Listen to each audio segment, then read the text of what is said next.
మీ local కార్పొరేటర్‌కి మీరు ఓటేస్తారా? పోనీ ఎయ్యాలంటే మీ ఇంటి దగ్గరకొచ్చి ఓటు అడిగినప్పుడు మీరు ఏం గావాలని జెప్పేసి అడుగుతారు ఆళ్ళని? అన్ని రోడ్లు కరెక్ట్‌గా ఉండాలి. డ్రైనేజీలు ఇక్కడ మీ ఇల్లు మీరన్నా బాగు చేసుకొని నీట్‌గా పెట్టుకున్నారు గానీ, మెయిన్ అసలక్కడ రోడ్లు చాలా బాలేవు. అసలు బాలేవు. అవును. ఎందుకని? అక్కడ గల్లీ చిన్నగున్నదది. గల్లీ చిన్నగున్న రోడ్లు మంచిగా లేవు గదా! 6 ఫీట్లే ఉన్నదది. 6 ఫీట్ల లోపల మళ్ళీ దాంట్లోనే డ్రైనేజ్ వచ్చింది. ఆ డ్రైనేజ్ రావడంతోటి ఎత్తు పల్లాలయినాయి కొద్దిగా. అసలు కొంచెం గూడా రోడ్డు నీట్‌గున్న పరిస్థితి లేదు. మొత్తం అవును. చెక్కలు ముక్కలుగా ఉంది. అవును. ఎందుకని అసలు అట్లుంటే అంటే మీరు అడగరా? మిమ్మల్ని పట్టించుకోవడం లేదా? ఎందుకని? లేదు, పట్టించుకుంటున్నాం గానీ వాళ్ళు అసలు చేయడం లేదు. మళ్ళీ రోడ్ వేసిన తర్వాత మళ్ళీ వచ్చి మళ్ళీ పని చేయాలి యాక్చువల్‌గా.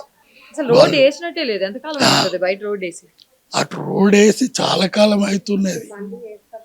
కానీ మళ్ళీ వచ్చి మళ్ళీ చెయ్యాలి, రోడ్డు చెయ్యాలి.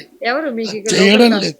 చేయట్లేదు. లోకల్ కార్పొరేటర్ ఇంతకు ముందు కాంగ్రెస్ ఆయన ఉండే, ఇప్పుడు ఉమామహేశ్వర్ అని చెప్పి ఉండే. ఓకే.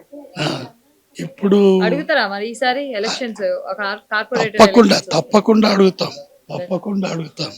వస్తుందా? మీకు పెన్షన్ వస్తుందా? పెన్షన్ వస్తుంది. ఎంత వస్తుంది? దగ్గర 40,000 దాకా వస్తుంది. మీకు గవర్నమెంట్ పెన్షన్ పోనీలే. ఈ గవర్నమెంట్ పెన్షన్ మీద ఆధారపడ్డ కష్టమా?